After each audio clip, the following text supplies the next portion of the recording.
নমস্কাৰ। কালি লণ্ডন চহৰত মোৰ কলাৰ জৰিয়তে এটি ক্ষুদ্ৰ প্ৰয়াস মোৰ নিজৰ বানাক্ৰান্ত লোকসকলৰ বাবে এটা ফাণ্ড ৰেইজিং ষ্ট্ৰীট শ্ব' কৰিছিলোঁ আৰু তাকে লৈ দেখিছোঁ কিছু ঘণ্টা ধৰি পেলাই ছ'চিয়েল মিডিয়াত বহু লোকে নিজৰ নিজৰ মন্তব্য প্ৰকাশ কৰিছে আৰু মই সকলোৰে মন্তব্যক মই সন্মান জনাইছোঁ। কিন্তু এটাই কথা ক'ব বিচাৰোঁ যে আপোনালোকে এইখিনি সময়ত মুখ লৈ ব্যস্ত নহ'ব, কাৰণ আমাৰ যি পৰিস্থিতি সেয়া বহুত বেছি ডাঙৰ, বহুত বেছি গভীৰ।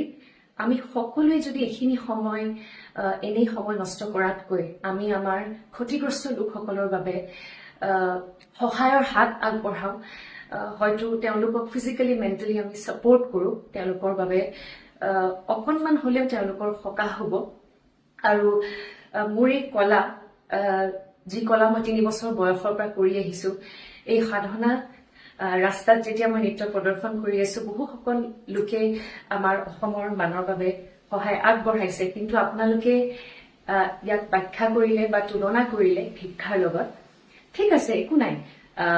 মই যদি নিজৰ লোকৰ বাবে ভিক্ষাও বিচাৰিব লাগে এই সময়ত, মই সদায় বিচাৰিম আৰু মই সদায় তেওঁলোকৰ বাবে কৰি যাম। আৰু এটা কথা ক'ব বিচাৰোঁ যে আপোনালোকে যে ভিক্ষা বুলি ক'লে, এই আচলতে ভিক্ষাক লণ্ডনত বাস্কিং বুলি কোৱা হয় আৰু এই বাস্কিঙৰ জৰিয়তে বহু শিল্পীয়ে নিজৰ জীৱিকা কৰি আছে। ইয়াৰে যি এক্সাম্পল হ'ল মোৰ বাইদেউ ইন্দ্ৰাণী, যোনে মোৰ লগত আছিলে। তেওঁ সংগীত কৰি, তেওঁ বাস্কিং কৰি বহু বছৰ ধৰি পেলাই তেওঁ জীৱিকা কৰি আছে। আৰু ইয়াতে ইমান সহজ নহয় লণ্ডনত যে আপুনি য'তে ত'তে ৰাস্তাত নিজৰ কলা দেখুৱাই মানুহে আপোনাক পইচা দিব বা ডনেশ্যন দিব। ইয়াত বাস্কিং কৰিবলৈ প্ৰপাৰ লাইচেন্স লাগে। সেই লাইচেন্স আমাৰ হাতত আছিলে, যিহেতু তেওঁ এজন প্ৰফেচনেল বাস্কাৰ হয়। আৰু লগতে আমাৰ যিখিনি সা সংগ্ৰাম লাগে সেইখিনিও আমাৰ হাতত আছিলে গোটেইখিনি। সেইকাৰণেহে আমি আচলতে কৰিব পাৰিছোঁ। আৰু লণ্ডনৰ যি ঠাইত আমি কৰিছিলোঁ বাস্কিং, সেই ঠাইত অকল ইউকেৰে মানুহ নহয়, বিশ্বৰ বিভিন্ন প্ৰান্তৰ তাত টুৰিষ্ট আছিলে, যিসকলে হয়তো অসমৰ পৰিস্থিতিৰ কথা নাজানিছিলে।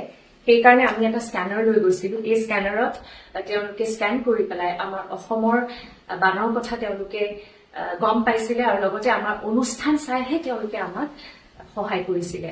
আৰু মই এটাই কথা শেষত ক'ব বিচাৰোঁ, এইখিনি সময়ত আপোনালোকে সময় নষ্ট নকৰি আমাৰ বানাক্ৰান্ত লোকসকলৰ বাবে সময় দিয়ক, সহায়ৰ হাত আগবঢ়াওক, আৰু মই আপোনালোকৰ লগত আছোঁ। ধন্যবাদ।